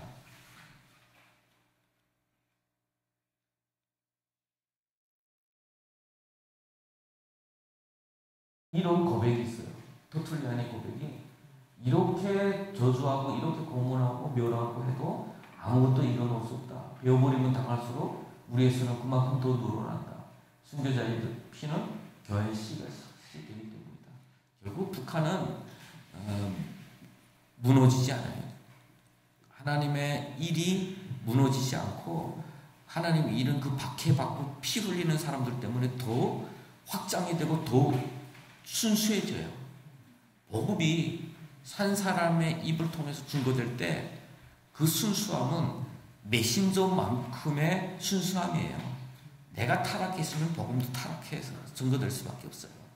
그런데 죽는 자가 복음을 전하면 그 순도는 거의 100%예요. 북한에 전해지는 복음은 100%라고 보시면 돼요. 왜냐하면 이 증거가 어디 있냐면요. 제가 감옥에 갇혀서 한 10년 감옥 생활할 때 저는 우리 탈북민 구출활동, 우리 복음 전하고 구출활동하다가 체포됐어요. 12년 받고 감옥 갔는데 거기에는 북한의 고위급들이 감옥에 많이 왔어요. 이런 사람들은 어디서 왔냐면 마약 장사하다가 왔어요. 마약 장사하다가 체포되면 이 사람들의 여권에는 일반 노동자로 되어 있는데 다 이 사람들은 다 보이부예요. 그러니까 이 사람들이 가지고 있던 마약의 분량이라면 세계 어느 나라 사람이랄지라도 무조건 사형이에요. 한국 사람도 사형되는 분들이 있어요. 일본 사람도 있고 캐나다 사람도 있습니다. 중국에서는 마약 어느 정도만 지나면 무조건 사형이에요. 근데 북한 사람은 사형 잘 안 시켜요. 왜냐하면 중국도 알아요. 이 사람들이 개인의 것이 아니라 정부의 것을 알기 때문에 사형 판결 유예라는 걸 해줘요. 그러면 사형을 2년 후에 집행하겠다는 뜻이에요. 더 이상 여죄가 안 나오면 2년 후에 무기도용으로 떨어지는데 그때부터 살아가는 시간이 거의 20년 감옥 생활을 해야 돼요. 그런데 그때 당시에 그 보위부 사람들이 몇 명 있었는데 대부분 돌아가셨어요. 근데 한 사람이 있었는데 그 사람이 평양에서 그 영사관에서 와서 북한 영사관에 와서 돈을 넣어줍니다. 다른 사람들은 일절 보지도 않는데 이 평양에 있는 사람은 돈을 넣어줘요. 뒤에 백이 있는 사람이에요. 근데 내가 거기서 우리 탈북민 감옥에서 조금 별명이 목사라고 별명이 붙었어요. 예수 믿는 자꾸 전하고 하니까 사람들이 그래서 쟤는 바보 아니야. 북한 나가면 죽겠는데 왜 저러지? 라고 항상 사람들 속에서 말이 돌았습니다. 그런데 그 소리를 내가 얼마 전에 들었어요. 그 감옥에서 같이 감옥 생활한 친구가 지금 우리 교회 성도거든요. 그 친구가 이야기를 해주더라고요. 그때 나를 보면서 바보라고 사람을 다 욕했다고. 근데 제가 이렇게 쑥 지나가니까 사람들이 모여 앉아 있다가 야, 쟤는 얼마 안 있으면 죽겠구나. 내가 흉기가 줄어들고 있으니까. 얼마 안 있으면 북한 나가면 죽겠구나 하니까 그 당간부 출신의 사람이 더 있다고 그러더래요. 야, 저런 사람들은 죽는 건 무서워 안 해? 그러더래요. 그 정보를 도대체 어디서 얻었겠습니까?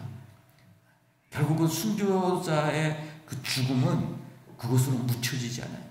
앞으로 우리가 북한에 들어가면 증거를 찾지 못할 것이 있어요. 수십만이 죽었는데 시신이 없다. 절대로 한 곳에 묻어두지 않습니다. 이게 유대인 대학살의 증거를 남겼기 때문에 그 북한은 그 증거를 남기지 않고 해서 감옥에서 죽어도 시신 주지 않아요. 외종 때도 감옥에서 죽으면 가족들한테 시신을 줬더라고요. 근데 북한은 시신 주지 않고 다 태워버리면 없어요. 일반 감옥도 그래요. 근데 정치범죄는 더 가지 없어요. 그런데 그 증거가 어디로 남느냐면 죽인 사람들이 그 죽으면서 예수를 말하는 사람들이 너무 충격이니까 자기 친구, 자기 가족들에게 말합니다. 이게 돌고 해서 북한 사회에 당간부 출신의 사람들이 오히려 기독교에 대해서 우리가 생각하는 것보다 더 순수하게 생각하고 있어요. 기독교인들은 이런 사람들이야라고. 왜 그런 복음이 전해야 되느냐라고 하는 거예요. 자, 북한 선교는 단순히 성경이나 배포한다고 되는 게 아니에요. 북한 주민들이 양심, 무너진 양심, 왜 무너졌다고 생각하냐면 이자처럼 서로 감시하고 통제하는 가운데 누구를 신뢰할 수 없으니까. 그리고 왜곡된 영성을 회복시키려면 복음의 진리와 사랑이 필요한 거죠. 거짓에 세워진 북한 체제는 진리의 복음을 받아들일 수 없으며 박해 없는 복음 전파는 불가능한 거예요. 구조 자체가 북한은 박해 없이 들어갈 수 있는 데가 아닌 거예요. 그리고 순교적 신앙은 북한 땅의 참된 양심의 회복과 왜곡된 영성을 바로 세우는 열쇠일 수밖에 없어요. 아프지만 다 죽어야 됩니다라고 하는 건 참 어려운 이야기지만 그렇지 않고 북한에 바르게 교회를 세울 수는 없는 거예요.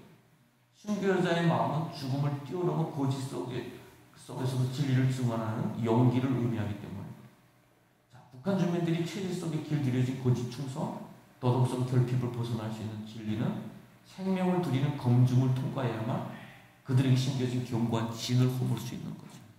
결국은 하나님이 왜 이 사람 하나님께서 귀하게 쓰실 것 같다라고 생각했던 사람을 인간의 계산법대로 두시고 수를 늘린 게 아니라 북한에 먼저 보내서 피를 흘리게 하셨는지를 알게 됩니다. 북한 보고만 열면 순교자의 피 위에 맺혀지게 된다. 결국은 저는 여기에 큰 기대를 겁니다.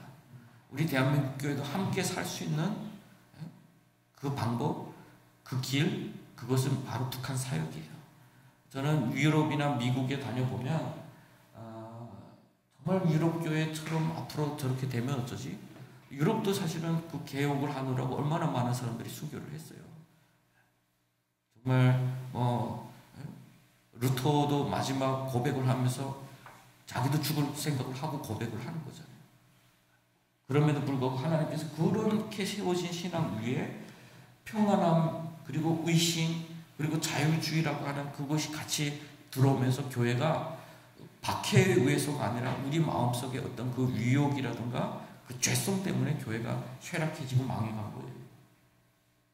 결국은 중국이나 요새 중국 교회, 제 동기 목사님이 중국 분이에요. 중국 사역을 정말 많이 해요. 여기다 중국 교회를 개척해놓고. 그런데 기도 제목 보낸 거 보니까 엄청 박해를 받고 있어요. 중국 교회가. 가정교회, 온라인으로 예배 드리는 교회는 몽땅 거의 다 그 온라인으로 불법 종교를 전파했다고 되는 거예요. 이렇게 모이면, 자기들끼리 모이면 그 예배가 되지만 온라인으로 모이면 불법 전파가 된 거예요. 그리고 공간도 허락하지 않으니까 온라인으로 모일 수밖에 없잖아요. 그럼 이건 또 불법이 돼서 지금 감옥에 엄청 끌려가 있어요. 북한과 중국이 이렇게 박해를 받는 것, 그거 우리 한국교회가 인지하고 그들의 마음 가운데, 그들의 어려움 가운데 함께 동참을 해야 같이 살아요. 한국교회가. 이 나태하고 뭐 이런 신앙. 저는 이 말씀이 저한테는 가장 큰 위로가 됩니다. 보좌 가운데 계신 분. 예. 북한의 보좌는 수령이 있다고 생각을 하죠. 근데 저는 항상 그래요. 보좌 가운데 계신 그분이 그 자리에 계시면 됩니다. 우리는 어떤 고통을 당해도 그분이 그 자리에 계시면 됩니다.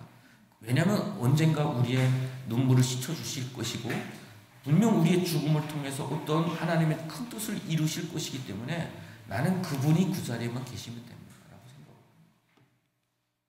자, 그럼 북한 교회가 어떻게 존재하는 거예요? 존재하지 않는다. 실제 있어요. 그리고 또 유튜브에서 그렇게 이야기하시는 분들이 있습니다. 왜냐하면 이런 통제, 박해, 세뇌 시스템, 서로 믿을 수 없는 관계, 정기적인 만남과 교제는 북한에서 거의 불가능. 정기적으로 만나면 안 돼요. 북한에 우리 새롭게 세워진 교회들은 들어와서 선교사님들한테 배우다 보니까 매주 만나야 돼. 주일에 만나야 돼. 이런 그 압박감을 가졌어요. 그러다 보니까 가서 막 일으켜가지고 부흥시켰는데 매주일 만나다 보니까 딱 감시 싼 거예요. 특별하면 안 돼. 절대로 북한에서는 특별하면 안 돼. 그래서 북한의 지하교회는 제가 98년도 그때 저의 동기 중에, 친구 중에 한 명이 저 사리원에서, 항해도 상계원에서 헌병이었어요. 여기 대한민국에 말하는 헌병. 근데 북한은 선군 정치다 보니까 헌병도 일반 3인의 그 짐도 검사할 수 있습니다. 이렇게 특별히 검사하던 도중에 성경책을 발견했어요. 그래서 김정일로부터 치하를 받았어. 이 사람이 98년도에. 그러니까 북한은 성경책 계속해서 들어가고 활동하는 사람들이 계속 있었다라고 하는 거예요. 그런데 뭐 이런 이야기도 되는 거예요. 이렇게는 불가능한데 왜 우리는 이렇게 있다고 생각하는 거지? 라고 하니까 그런 거죠. 자, 보면 부족하다는 거예요. 거의 존재하지 않을 가능성이 있다. 그리고 실질적으로 뭐 탈북자들도 확인했다는 사람이 거의 없다. 그리고 뭐 이렇게 법적으로 엄청 강화됐기 때문에 거의 어렵다. 그래서 북한의 지하교회는 없다. 한때 그 미국의 CIA 국장이 그 은퇴해가지고 했던 이야기가 북한의 지하교회가 있습니까? 그러니까 내가 알기로는 없는 것으로 알고 있습니다. 이게 한국사에 큰 파장을 일으켰습니다. 이게 없는데 있다고 했다고 그러고 교회에서 장로님하고 목사님 다투고 막 그랬어요. 저보고 질문했습니다. 북한 지하교회가 있습니까? 그래서 하나님이 살아 계신다고 믿으면 있다고 믿으시면 됩니다. 라고 이야기했어요. 사실은 내부적 환경은 어렵죠. 자, 존재한다는 주장을 실질적으로 처형되는 사람들 봤다. 박해받는 사람 봤다. 그리고 실질적으로 이런 단체들이 있다. 라고 하는 거. 그리고 얼마 전에 KBS 뉴스도 나왔죠.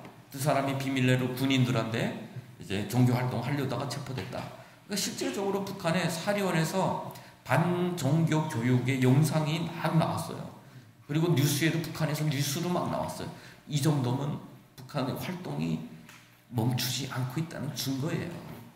북한 사람들 사이에 다 알고 있는 거니까. 그리고 두 번째는 제가 감옥에 있을 때 그 보이브 스파이 노릇하던 친구가 한 명 있었어요. 근데 그 친구가 이런 고백을 했어요. 자기가 저 북한의 경송이라는 함경북도 경송이라는 지역인데 자기가 중국 왔다 갔다 하는 거 듣고 보이브에서 부르더래요. 불러서 나 영변 지역에 그 조선족 교회 좀 가라. 가가지고 거기에서 이 내부에서 수사하기는 한계가 있으니까 까꾸로 거기서 몇 명 거기 보통 그렇잖아요. 야, 너 누구 알아? 우리가 거기 사람들 돕고 있어. 이런 정보들. 우리 대한민국에 지금 그런 분들이 꽤 있어요. 지역에 돕고 있습니다. 막 이렇게 언론에 내고 막 뉴스에 내고 막 이런 식으로 하는데 그거는 두 가지 가능성이 있어요. 조심하지 않는 분이거나 아니면은 별로 위험 부담이 없는 분들이 그런 말을 할 수 있다. 보이브는 역추적을 해서 보냈어요. 보내서 조선족 교회 다니면서 나 어디서 왔는데 혹시 그쪽 사람도 돕는 사람이 있습니까? 그러면 내가 갈 때 좀 심부름 해주겠습니다. 이런 식으로 해가지고 그 역추적을 해왔던 거예요. 계속해서. 그래서 북한 지하교회는 우리가 좀 함부로 이야기를 하면 안 되는 거예요. 자꾸 이렇게 증거 대십시오. 사용하는 사람들한테 또 어떤 사람들은 또 그걸 너무 많이 말을 하는 사람이 있어요. 정말 한다고. 그런 사람은 일단 첫 번째 신뢰하지 않는 게 좋아요. 진짜 하면 그 사람은 정말 생명을 소중히 여긴다면 그렇게 하면 안 되죠. 하면 안 돼요. 그리고 북한 지하교회 내가 뭘 좀 돕겠습니다. 하지 마세요. 하지 마세요. 우리가 도와주면 도움이 되지 않을 거예요. 진짜 거기는 광야와 같은 것이에요. 하나님이 떡과 하늘의 만나와 반석에 물로 먹이시는 곳이지 우리가 손 도와주는 순간 하나님의 도움이 하늘에서부터 우리에게로 쏠리게 돼 있어요. 그러면 진짜 그 사람들 신앙의 문제가 생길 수도 있는 거예요. 그래서 우리가 할 수 있는 일은 뭐냐? 존재 여부를 너무 박해받는 신앙인들에 대한 우리 인식 제고가 필요하죠. 그리고 계속해서 우리 탈북민 보호 선교 전략을 현실적으로 재정립할 필요가 있는 거고요. 자, 그럼 교회는 무엇일까라고 하는 거예요. 자, 에클레시아라고 그러잖아요. 불러냄을 받은 사람들, 불러냄을 받은 사람들.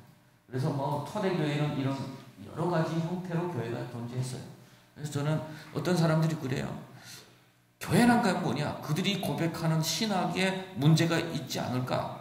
신학의 문제도 있습니다. 제가 알아본 바에 의하면, 왜냐면 우리처럼 여기서 연구에 그 자유를 모르잖아요. 그러니까 어떤 사람은 정말 그 주를 위해서 기도하는데, 좀 어떻게 할까요? 좀 이렇게 샤머니즘적으로 기도하는 분은 있어요. 그래서 들었어요. 듣고 나니까 내가 볼 때는 이단이야. 우리가 볼 때 이단이야. 이대로 데리고 와서 보면 이단이에요. 앞으로 북한이 열리면 이단 많을 가능성이 있어요. 다 이단으로 우리 한국교회 기준으로 보면 그걸 받아줘야 된다는 거예요. 그걸 받아주고 그들이 가지고 있는 성경책 한 조각을 가지고 거기서 예수를 믿고 기도하고 있는데 과연 그들이 우리처럼 정확한 신학을 가지고 있을 수 있느냐는 거예요.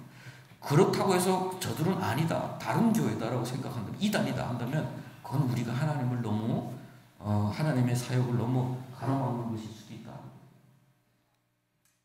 그리고 제가 아까도 이야기를 했어요. 우리 정영신 목사님이 오직 나만 남았다고 그랬어요. 그런데 바알에 무릎을 치하고 입 맞추지 않은 사람 7천은 남겼다. 자, 결국은 셈법이 달라요. 우리 세상의 셈법과 하나님의 셈법이 달라요. 우리가 없습니다 할 때 하나님 7천 아직 있어. 라고 할 수도 있어요. 그리고 하나님의 일하심은 늘 그랬어요. 그리고 죽었습니다라고 피해간 사람에게 가서 한 일이 그냥 해 그랬어요. 돌아가. 너 왜 여기 왔어? 너 돌아가. 그리고 누구를 세우고 그런 임무를 줬는데 가보니까 진짜 뭐 엘리사가 있는 거고, 그리고 생도들이 만들어지는 거고, 하나님이 순교자들의 피를 통해서 그들에게 심겨준 어떤 그 두려움, 교회에 대한 어떤 갈망, 하나님에 대한 궁금증, 이것도 어떻게 보면 하나님이 지금 준비된 사람들이에요. 그러니까 우리가 그런 것에서 너무 이렇게 평가할 필요는 없다라고 하는 것. 그리고 우리의 태도가 그거예요. 특히 지하교 활동에 대한 과도하게 평가하거나 축소하는 것은 지양해야 돼요. 너무 과하게 평가 계속하면 안 됩니다. 이게 만약에 북한에서 그걸 알게 되면 북한 보위부는 자기 생존을 위해서 뭣도 아끼지 않는 나라예요.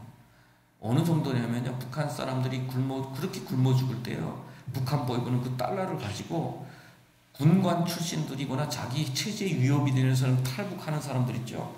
중국에 돈을 왕창 써서라도 데려갔어요. 체제의 유지를 위해서는 무엇도 아끼지 않는 사람들입니다. 그리고 비양심적인 우리 크리스천들, 그런 사람들이 북한에다 정보를 넘겨주거나 북한에 왔다 갔다 하면서 이런 지하교회에 대한 어떤 그런 정보를 북한에 줄 수도 있다는 것을 알아야 돼요.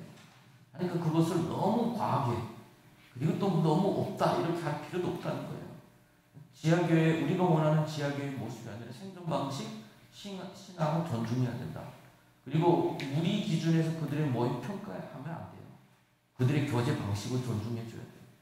그들이 있는 성경 책자, 뭐 자기들이 쓴 뭐 옮겨 적은 것, 뭐 이런 것을 통해서 그들이 하고 있는 거, 세뇌에 맞서는 영적인 전쟁을 얼마나 치열하겠습니까? 밖에 나가면 수령에 대한 위대성 계속 교육받죠. 집에 들어오면 그 성경 한 조각 쥐고 기도하죠. 도무지 견딜 수 있겠습니까? 여러분들도 북한에서 만약 북한 한 달 살이가 가능하다면은 갔다 오면은 나도 모르게 장군님 노래 흥얼거릴걸요. 아마. 북한엔 들을 수 있는 노래가 그거밖에 없으니까요.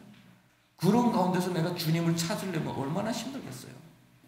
그래서 그런 것들은 항상 그들이 영적 전쟁에서 이길 수 있도록 좀 기도해 줘야 된다 라고 하는 거예요. 자, 그루터기 교회. 아까 우리 김영진 사모님 교회를 그루터기 교회로 보고 훗날의 고난행군 때 교회를 새싹교회로 볼 수가 있어요. 그래서 앞으로 새싹교회는 정말 하나님의 역사로 만들어진 교회예요. 북한의 그 완전히 그루터기가 점점 그 이어져 가는 것이 계속 끊기니까 새싹교회로 지금 바꿔서 계속 하나님은 저 땅에서 일하고 계시는 거죠. 자, 우리 북한 지하교회는 건물이나 제도적 조직도 아니다. 리더가 특별히 없을 수도 있다. 그렇지만 그리스도를 주로 고백하는 작은 모임이고 눈물이 기독이고 속삭이는 찬송이고 조각난 성경 말씀을 붙잡는 그들의 삶이 곧 교회다.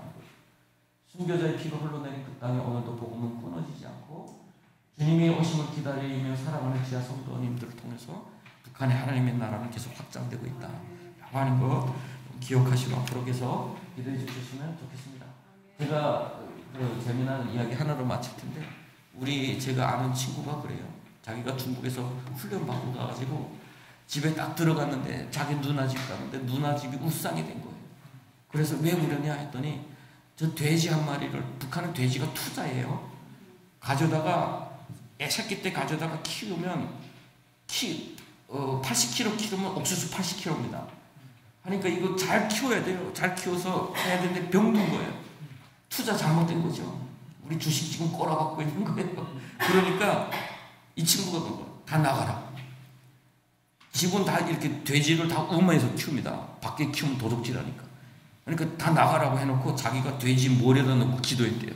하나님 아버지, 여기가 우리가 이곳에 의지해서 사는데 죽어가고 있습니다. 살려주세요 했는데 돼지가 살아났대. 밥을 척척 먹으니까 도대체 너 돼지한테 뭐 했냐고. 그래서 누나한테 조용히 말했대. 내가 하나님 이름으로, 예수 이름으로 기도했다고. 이게 능력 있는 거라고. 그때부터 그 가족들이 몰래 예수를 믿게 됐다, 이런 신앙 고백을 들었어요. 그것이 지하교회인 거예요. 북한. 우리가 볼 때는 어리석기도 하고 웃기기도 하지만 그들은 그들의 방식으로 예수님께 나아가고 있는 거죠. 네, 감사합니다.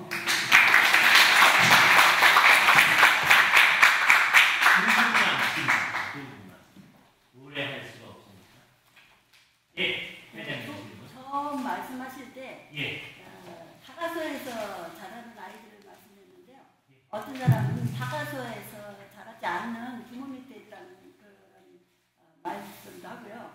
그래서 그 두 종류가 자라나면서 너무 다를 텐데 저는 타가소에서 현재 과거는 다 타가소에 있었는지 모르겠는데 얼마큼의 몇 프로의 아이들이 타가소에서 있었으면 지금은 어떠냐 그걸 알고 싶어요. 그 타가소가 북한의 타가소는 의무는 아니에요. 근데 일하는 사람들은 무조건 타가소에다 맡길 수밖에 없어요. 농촌 지역은 무조건 100%가 다 타가소에 맡길 수밖에 없습니다. 그런데 이제 노동자들이 사는 지역에는 여성들이 일 안 하는 분들이 많기 때문에 타가소를 안 보내고 데리고 있어요. 그런데 북한의 의무 교육은 유치원 그 높은 반이라고 부르는데 그때로부터 시작해서 원래는 11년인데 이제는 12년으로 늘었어요. 그때부터는 무조건 보내야 되는 거예요. 타가서는 일하는 사람들이 갖다 맡기는 거고, 그리고 그 의무 교육은 무조건 싫어도 보내야 되는 거예요. 그러니까 의무 교육은 거의 90% 이상을 받는 것이고, 타가서는 내가 봐도 한 50% 일하는 북한의 여성들이 일하는 그 비율이 그렇게 높지 않아요. 농촌은 거의 100%. 농촌은 무조건 노인들까지 나가서 일해야 되니까. 그런 형태로 지금 이루어지고 있습니다. 네. 오늘의 마지막 질문. 예.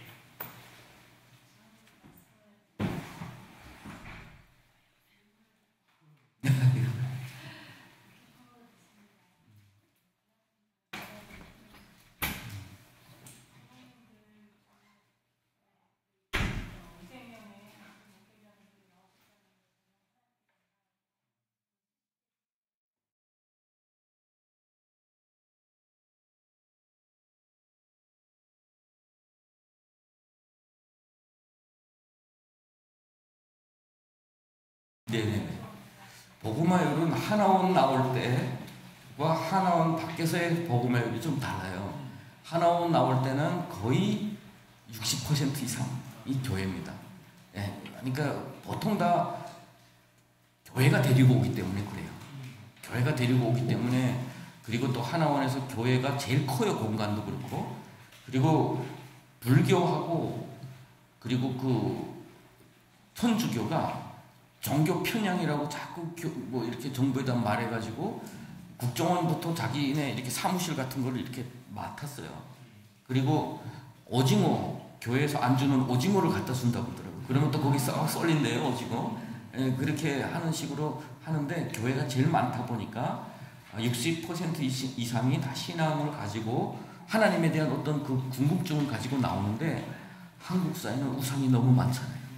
먹고 살아야 되고 적응해야 되고 또 뭐 어쨌든 여러 가지 삶이 힘들고, 그러다 보니까 점점 떨어져서 아마도 5년 정도 되면 사이클에서 제일 그러니까 거의 하나님 없이 사는 정점에 이르게 되고요.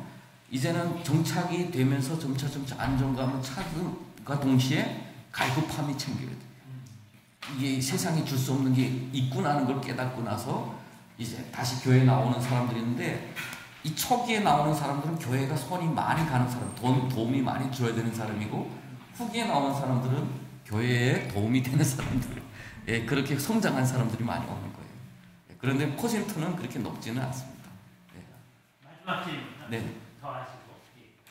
예. 제가 궁금한 게 있어서 예. 아까 말씀 중에 네.